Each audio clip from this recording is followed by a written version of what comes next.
بسم اللہ الرحمن الرحیم، السلام علیکم، میں ہوں شجیع اللہ فراست۔ آپ دیکھ رہے ہیں نیشنل اور انٹرنیشنل نیوز پر مشتمل 4 ٹی وی کا خصوصی خبرنامہ دنیا بھر سے، یعنی خبریں آپ کی نظر سے۔ سب سے پہلے ہیڈ لائنز۔ ہریانہ میں 116 گرفتار، چیف منسٹر نے کہا ذمہ داروں کو نہیں بخشیں گے، سازشیوں کی تلاش جاری ہے۔ ہریانہ اور دہلی میں بجرنگ دل اور وی ایچ پی کی ریلیاں، ہندو متاثرین کے لیے معاوضے کا مطالبہ۔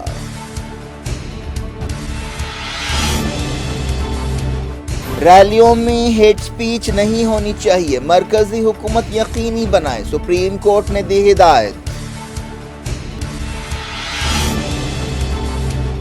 ٹرین فائرنگ میں جاں بحق حیدرآبادی کی تدفین، چشمدید گواہوں نے کہا حملے کے دوران قصاب کی یاد آ گئی۔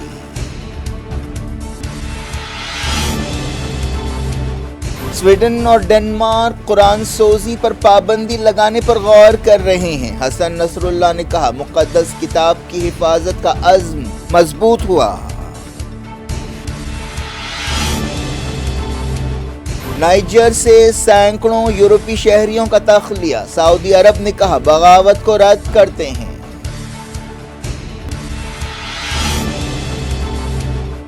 ایران نے کی خلیج فارس میں فوجی مشقیں، ریولیوشنری گارڈز کے چیف نے کہا مسلم ملکوں کو اپنی سیکیورٹی خود سنبھالنی چاہیے۔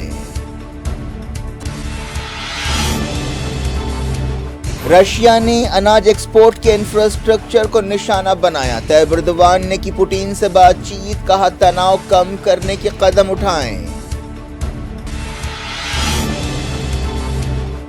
اسرائیل نے 15 سالہ فلسطینی بچے کو گولی مار دی، یہودی آباد کاروں نے فلسطینی باغوں کو آگ لگائی۔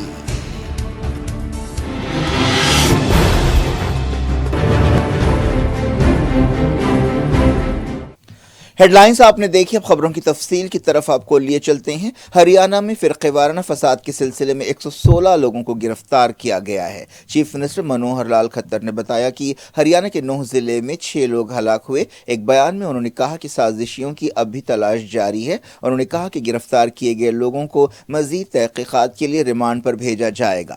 چیف منسٹر نے کہا کہ نوح اور آس پاس کے علاقوں کی صورتحال اب بہتر ہے۔ انہوں نے بتایا کہ سیکیورٹی ایجنسیوں کو چوکس رکھا گیا ہے۔ چیف منسٹر نے کہا کہ ہریانہ کے بعض دوسرے علاقوں سے بھی گڑبڑ کی خبریں ملی ہیں، لیکن وہاں بھی صورتحال کو فوری قابو میں کر لیا گیا۔ انہوں نے شہریوں سے اپیل کی کہ وہ امن برقرار رکھیں۔ چیف منسٹر نے کہا کہ ہریانہ پولیس کی 30 یونٹس اور 20 نیم فوجی دستوں کو تعینات کیا گیا ہے۔ ان میں سے 14 یونٹس نوح میں تعینات کی گئی ہیں، پلوال میں 3، فرید آباد میں 2 اور گروگرام میں 1 یونٹ کو اتارا گیا۔ گروگرام میں ایک دن پہلے گڑبڑ کے واقعات پیش آئے تھے، جن میں ایک امام کو ہلاک کر دیا گیا، ایک انڈر کنسٹرکشن مسجد کو جلایا گیا، ایک مسجد میں توڑ پھوڑ کی گئی اور کئی دکانوں میں لوٹ مار کی گئی یا پھر انہیں جلا دیا گیا، کئی گاڑیوں کو بھی آگ لگائی گئی۔ وشو ہندو پریشد نے چہارشنبے کو نوئیڈا اور دوسرے مقامات پر مظاہرہ کیا۔ انہوں نے دہلی میں بھی کئی ریلیاں نکالیں۔ انہوں نے مطالبہ کیا کہ بجرنگ دل کے کارکنوں کے رشتہ داروں کو معاوضہ دیا جائے جو جھڑپوں میں ہلاک ہوئے ہیں۔ ہندو تنظیموں نے 144 سیکشن کے باوجود مظاہرہ کیا۔ پوری ریاست میں چوکسی ہے، دہلی کے علاقوں میں بھی الرٹ ہے، عہدیدار سوشل میڈیا پر نظر رکھے ہوئے ہیں۔ دہلی اور دوسرے مقامات پر بجرنگ دل اور وی ایچ پی نے احتجاجی ریلیاں نکالی۔ ہریانہ کا مسلم میجارٹی علاقہ ہے، جہاں پچھلے دنوں وی ایچ پی کی ایک یاترا کے دوران گڑبڑ شروع ہوئی۔ مسئلہ اس وقت پیدا ہوا جب 2 مسلمانوں جنید اور ناصر کی موب لنچنگ میں شامل ایک وانٹڈ مجرم مونو منیسر نے اس یاترا میں شریک ہونے کا اعلان کیا۔ تب سے ریاست میں خاص طور پر نوح اور آس پاس کے علاقوں میں تناؤ ہے۔ دہلی کے تقریباً 30 مقامات پر ہندو کارکنوں نے احتجاجی ریلیاں نکالی۔ نوح اور دوسرے مقامات پر گڑبڑ کے واقعات میں نہ صرف 6 جانیں گئیں بلکہ بھاری نقصان بھی ہوا۔ وی ایچ پی کے احتجاجی مطالبہ کر رہے تھے کہ ان واقعات کی NIA تحقیقات کرائی جائے۔ دہلی میں الرٹ ہے کیونکہ دہلی کے قریب گروگرام کے پوش علاقے میں بھی گڑبڑ کے واقعات پیش آئے ہیں، لیکن صورتحال اب بہت بہتر ہے۔ کانگریس نے الزام لگایا کہ نوح کا واقعہ ایڈمنسٹریشن کی ناکامی ہے۔ ہریانہ کے deputy chief minister Dushyant Chautala نے کہا کہ یاترا کے آرگنائزرز نے یہ نہیں بتایا تھا کہ کتنے لوگ اس میں حصہ لیں گے، یہ گڑبڑ کی ایک وجہ ہے۔ اس دوران اس معاملے کی گونج سپریم کورٹ میں بھی سنائی دی۔